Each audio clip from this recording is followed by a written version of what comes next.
Hello and welcome to another video, and again, first of all, thank you for all your support. We actually made the hype leaderboard the other day. I think we was 48th. Absolutely fantastic. So I still can't get hype on my phone. Just don't know how to do it. You can't swipe on the comments, but apparently you look at the comments on your phone and you can swipe over and then you can hit the hype.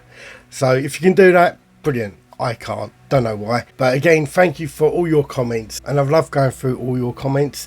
Been a little bit slow in getting back to the comments this week, mainly because I've been out filming at different locations, and one of those we're going to talk about today, and it turned into a really interesting visit. I met lots of people who had different takes on the story. Some of them had so much information, it was incredible. Some showed me bits from this place that backs up the story, and yeah, it is truly interesting. If you like my videos, please hit the like button, subscribe if you haven't. We are so close to getting to 10,000. We're nearly there. I think we're about 150 short, so yeah, it's gonna be brilliant when we hit 10,000. So I just hope we don't hit 10,000, everyone just unsubscribes. Right, so where are we? We are in Rougham, and this is a TimeSlip / Mirage. Okay, so when you look this up, it'll either come under Mirage or it'll come under TimeSlip. People argue over what one it is, but the story stays pretty much the same.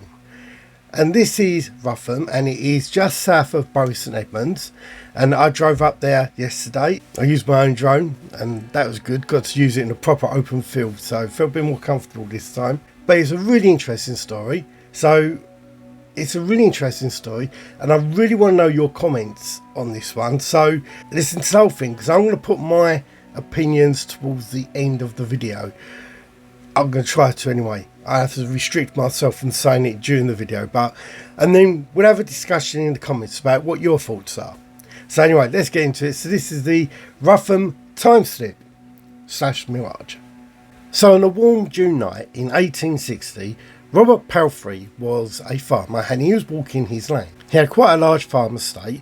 Now this is just outside of Rougham village itself, and down the road, which is now King's Hall Street. He's walking on the land in the evening when he starts to feel a very cold breeze. And he sort of shudders and he thinks this is a little bit unusual. You know, it's a lovely warm June evening, and it was unexpected to get this icy breeze just come across the field. As he looked up, he sees what he describes as a red brick house in front of him. Now he had never seen this house before, and this was on his own farm, so he knows this house shouldn't have been there. He describes this house as having big iron gates at the front, but really full in bloom flower beds all the way around it. And he was able to study the house for a few minutes before suddenly it just vanished in front of him. He kept it to himself for a few weeks because he thought that he was going to be ridiculed in the village if he spoke about it. Eventually he did, and he got recorded in the parish records. Then it comes to 1912 with George Whaler.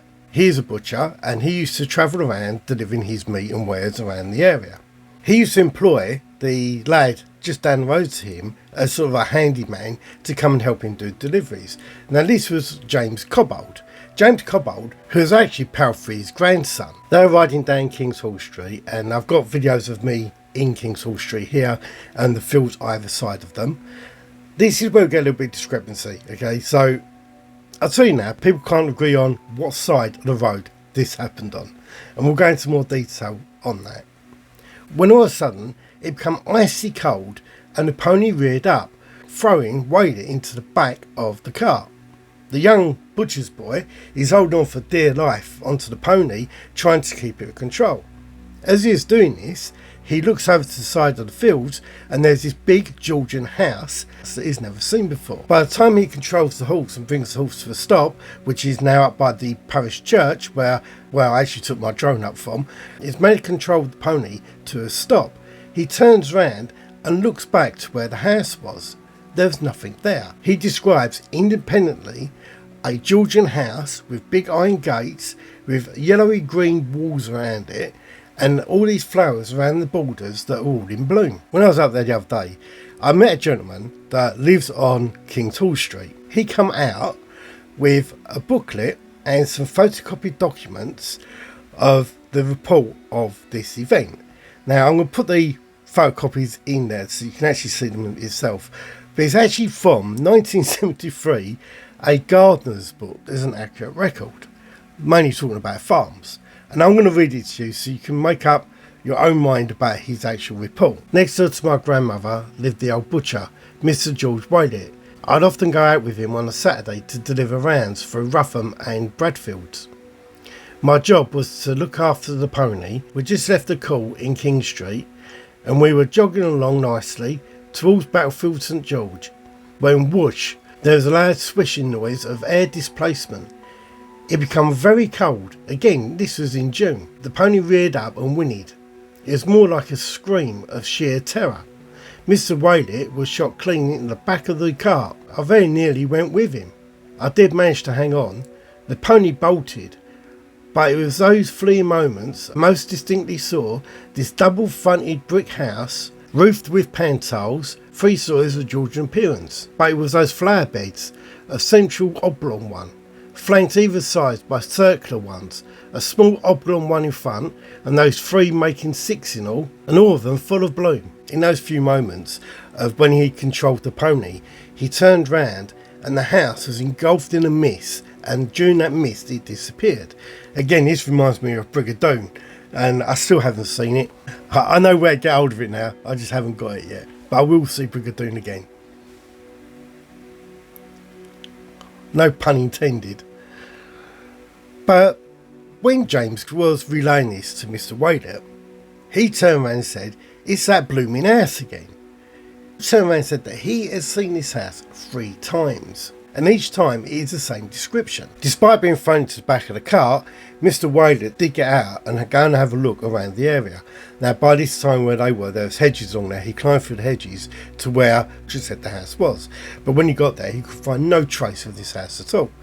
James just suffered some ridicule over the next few years with people poking fun at him. Then other stories started to appear around the village of other people seeing this house. It carries on being reported for over the next 100 years. So just speaking to some local people, and they believe that this is the field where this house is meant to appear. And the road behind me is where the horses got spooked. But the next written evidence we have of this is actually from 1926, when Ruth Wayne, who was actually a school teacher at the time, took a 10-year-old child for an exploring walk across the fields. She was leaving Rougham and heading towards Battle St George. Now this was for an autumn walk, and they were out there collecting leaves and little bits of like conkers and all that sort of stuff. I used to do that with my school in the autumn, go out and do autumn walks. I know people have made a bit of an issue about her taking the child out of school, but this was after school, and it's a small village. People knew each other back then. A bit different from today. They are walking across these fields, heading from Rougham to Battle St George. Now she admits that she didn't know the ups and downs of this area, and she wasn't totally familiar with the houses along that way. But they were walking alongside the edge of the field when they come across the road, and they started following the edge of the road. And they turned around and said that on the other side of the road they found a wall of yellow greenish brick that was bending round to one side. Then it comes to a big set of iron gates, and again she goes on to describe this icy wind that surrounded them at that time. The weather completely changed. Then her eyes focus on the big Georgian house that was there in front of them. Although she's never walked that way before, she is sure that she would have known about this big Georgian house there beforehand, even if it had been children coming from that house that had gone to her school. Miss Wayne took time to stop and look at the house and was quite in awe of how stunning the building looked, and again about the flower beds. And she's talking to the 10-year-old child and she's saying this is a Georgian house, and was going into quite a lot of detail describing it to her. Now they didn't take that walk again for quite a few months, but then they decided that they wanted to walk along the same route. When they got to the point of expecting to see this Georgian house, there's nothing there.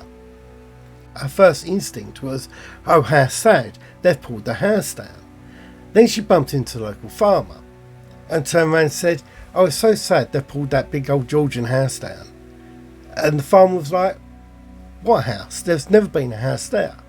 She went onto the field and was scrambling around through all the bushes and all through the mud to see if there's any evidence of this house being there before. She found some old ponds and bits of marshes, but there was no evidence of a house ever being situated in that field.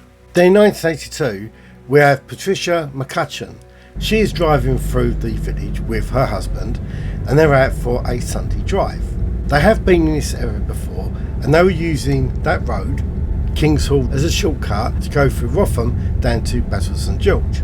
As they're driving down the road, she put her brakes on. She described this thick mist coming across the field. As the mist started to clear, she could see this big Georgian house on the side of the road. And she was quite taken back by how stunning it looked. And again described all these flowers were completely in bloom. Her and her husband put up to the big iron gates. They get out the car and start peering through the iron gates. Her husband has actually got hold of the iron gates and looking through, which is important when we start going through Mirage and TimeSlips, when we're going to talk about in a minute. They got back in the car just commenting on how beautiful the house was and drove off. On their return journey, they come back the same way and the house wasn't there. They question themselves if they've gone the wrong way. Her husband's saying that there's only one road that comes down from Battle St George. There's called King's Hall Street, so they're definitely on the right road. So that house not being there was really confusing. And a very similar report in 2017 when Jane Barton and her husband are going out for a drive on a day out and they drive down that road, see this great big Georgian house, and on their return journey the house isn't there. That is the story in a nutshell. There's a little bit more to add to that where it comes to reports.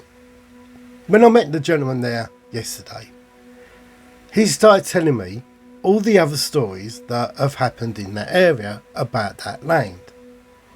And about different versions of the story, different locations of that story, and more reports of that story. So we're standing on one side of the field, and this is right by his house. He's telling me that when the farmer was out there ploughing the land, one of the helpers, that was a lady, turned around and said that she could see the big Georgian house at the back of the field. And she's describing exactly the same as what other people have said in the past. But she doesn't know this story. So she's commenting about, "Oh, this is a beautiful house." And everyone's going to her, "Well, there's no house there. You do know about the TimeSlip Mirage story." And she's convinced that this house is there. What this gentleman spoke to me about was that this pathway that leads down the side of that land was a monk's walk. Now, the monks would walk from both St Edmunds and head down that way, and they would use this track as their shortcut over the land. He also told me that people have seen monks walking down that pathway itself.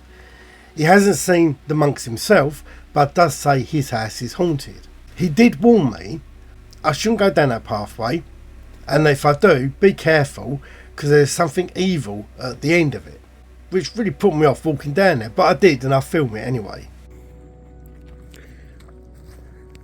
Okay, so the gentleman has just told me that not only this path here is meant to be of monks, but also there's something evil down here of a night time.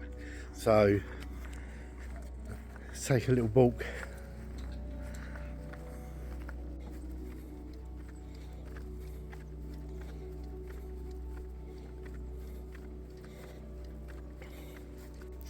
Just thinking about it, if somebody who lives in the house right next to it is telling you to be careful and that there's something evil down there, perhaps I should actually listen to him. I'm a bit nervous.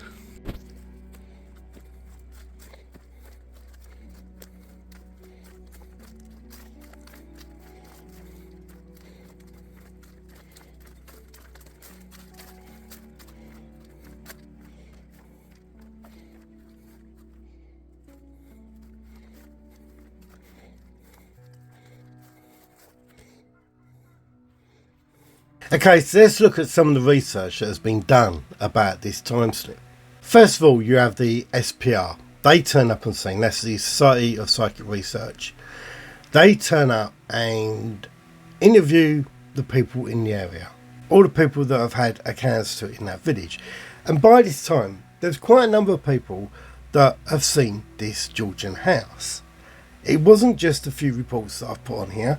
There was a lot of local people that described seeing this house over 100 years. Despite their best efforts, and that includes walking the grounds, digging the grounds, and doing all these interviews, they walk away not impressed.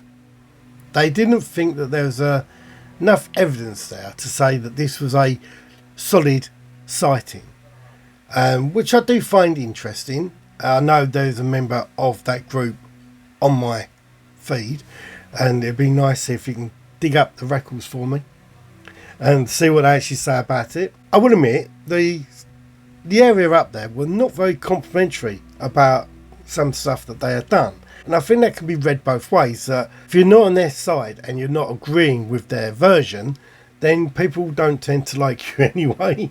So, I've been in that situation many times. As you know, when I lost all my subscribers, when I'd done the St. Joseph's Witch's Cage.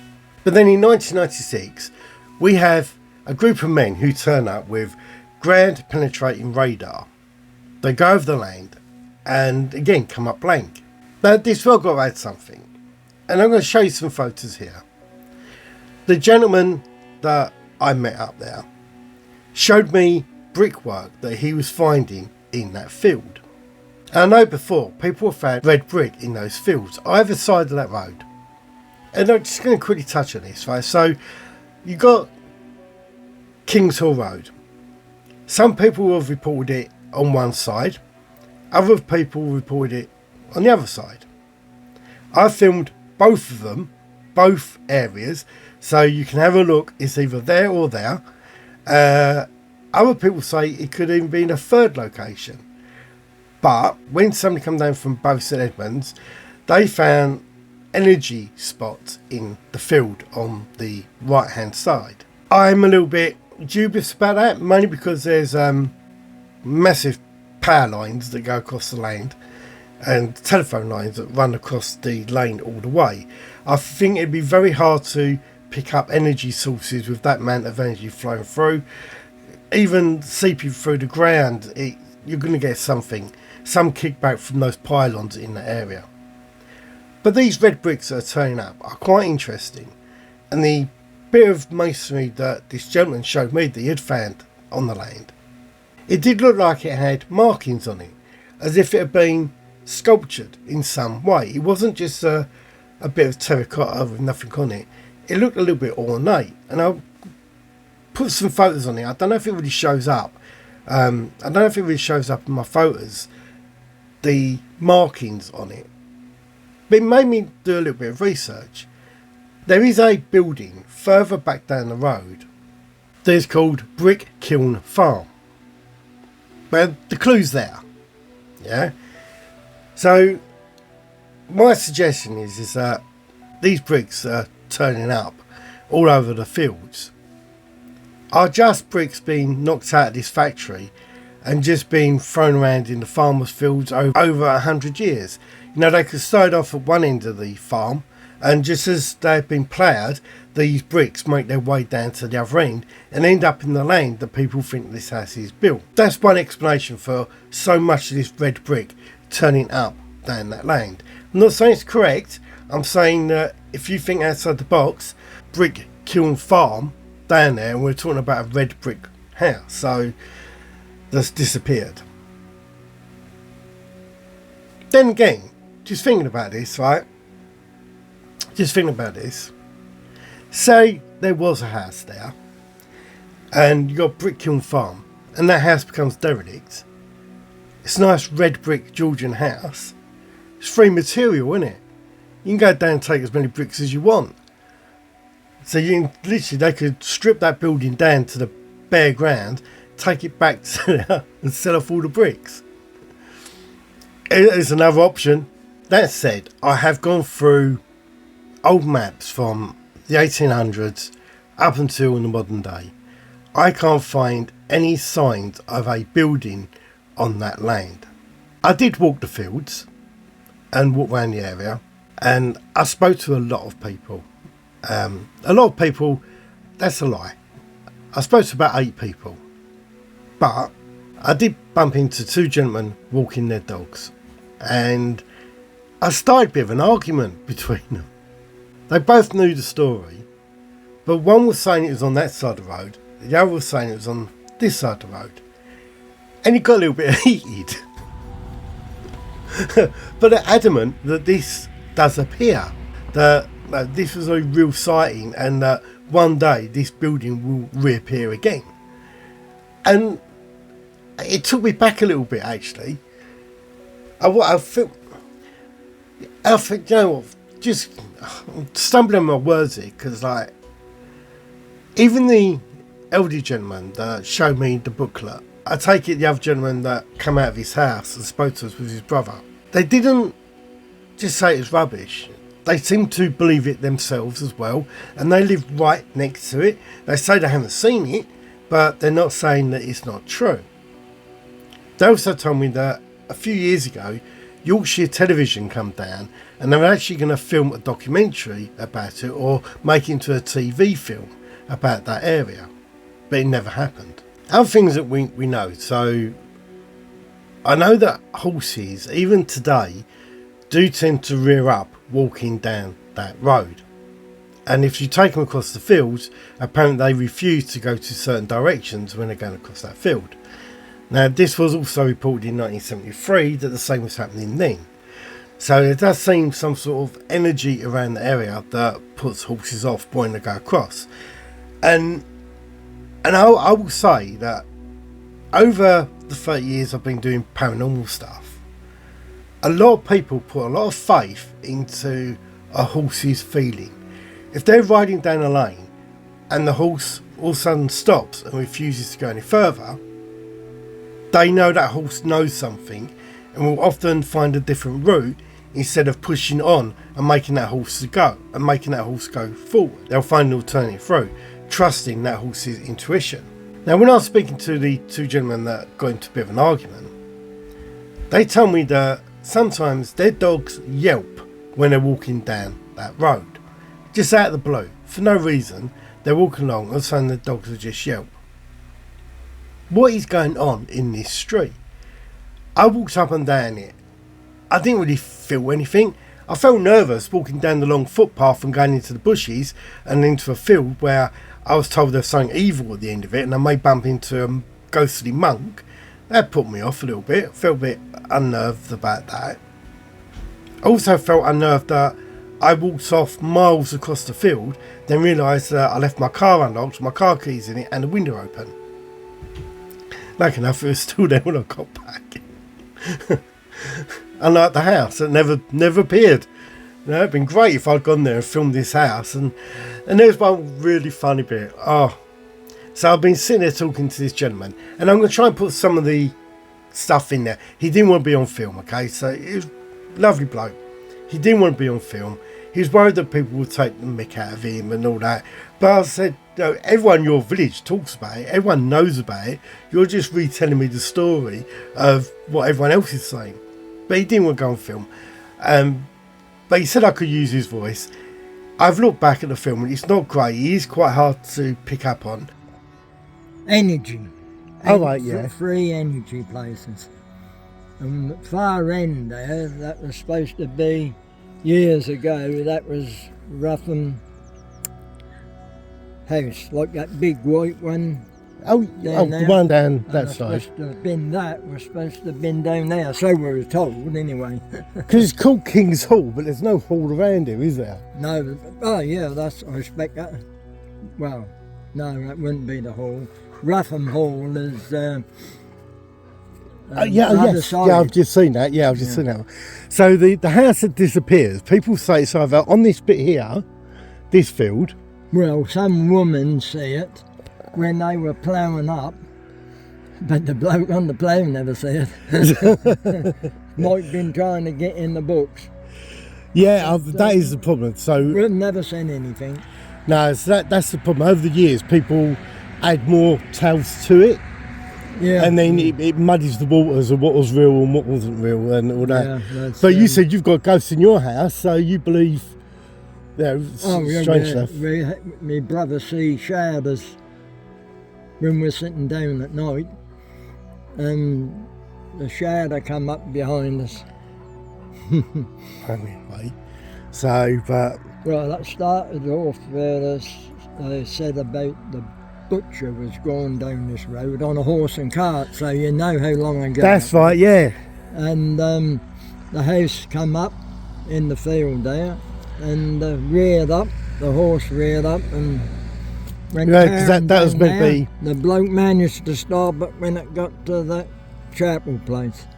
So the horse bolted right up to the chapel? Yeah, the horse did, on his horse and cart, and the bloke, when they come back, it was just a going down. That's brilliant. That's brilliant. So, where I parked my car just there, so that is where the horse was meant to start bolted from. You've been So you there went all the before?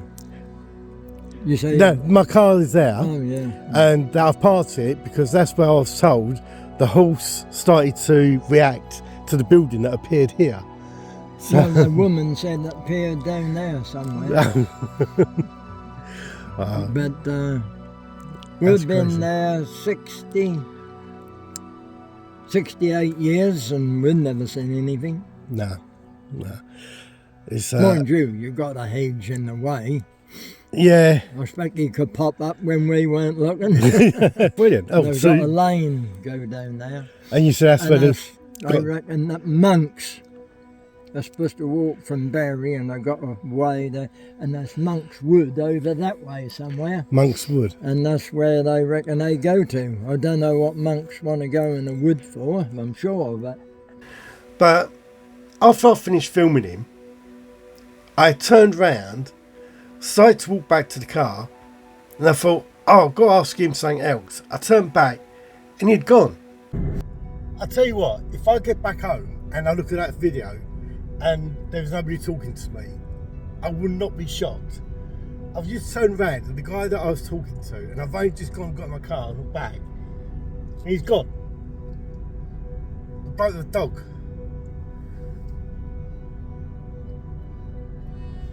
There's no way he could have disappeared. I'm going to have to try and find him now, just make sure I'm not seeing things. Oh no, look, there he is, he's up the road, thank God for that. And we was in this middle of this field. I just don't know how he done it. Literally, don't know how he disappeared. And I think I've got a bit of filming where I went in the car and I was like, I've got to go and find him. Imagine if I got back and I looked at the filming and I was talking to myself and there's no one there. And yet I know I'd had this conversation with this gentleman. Lucky enough, as I got back out, he pops out of a bush halfway up the road. No idea how he got up there. I have no idea how he got up there. Just teleported halfway up the road. It was really bizarre. Yeah, that freaks me out a little bit. But apparently, this place is still being looked into by people doing investigations. Me, myself. The villagers are saying that people are coming down there and they want to do testing on the ground and doing more digging and all that. And I say, even the farmers walking on there, they're turning up all this red brick all the time. Some people thought that it was an old house that had burnt down. I can't find no evidence of a house ever being there. Is it a time slip? Is it a parallel universe?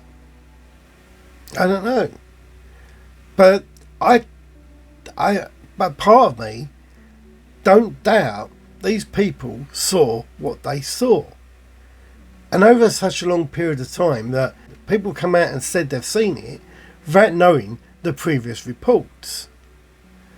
So it's a really confusing story. There's something else that I'll add. When I was in the village and I was talking to a few people, they spoke about this mist that hangs in the field and how they get patches just hang there, that even when the sun has come out and everything is sort of like dried up and the mist is gone, there's still these certain patches on these fields where the mist just stays and refuses to go. It refuses to be burnt off, and it will be there most of the day.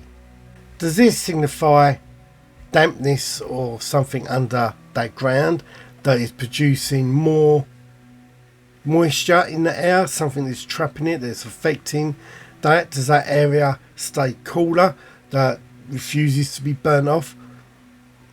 I really don't know. I'm guessing, but there's got to be an explanation why you got an open field and then you got 30 yards there that is just thick mist and refuses to be burnt off all day. As I say, in the 1926 report, we've got a school teacher that's saying that she's found these ponds. These ponds are not there now, so it all could be ploughed over. Is this the moisture under there that could explain this mist not burning off? Again, just jumping to conclusions, I guess.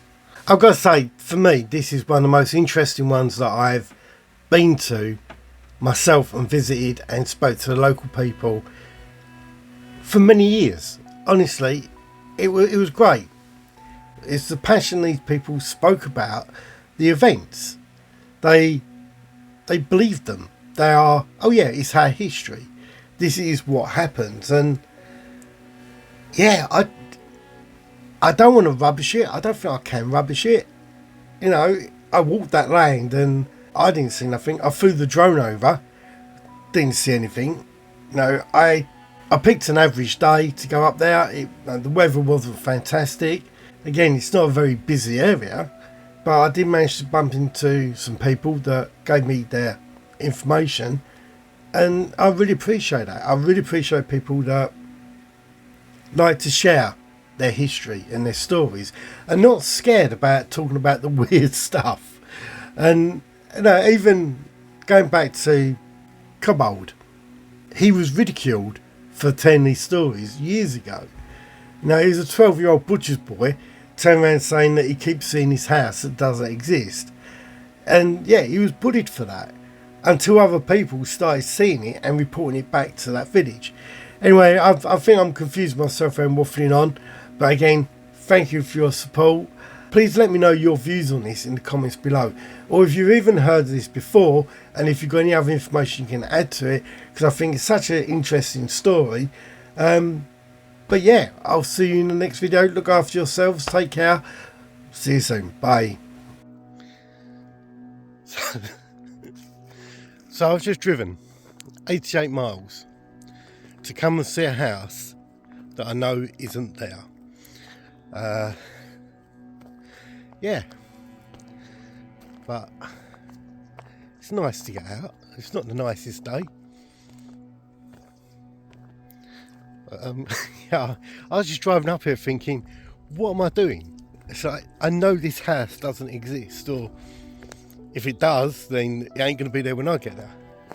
So yeah, I'm currently walking along all the backfields to see if there's any houses that do match up to that description, and so far I've not found any, so I'm probably going to get chased off by a farmer.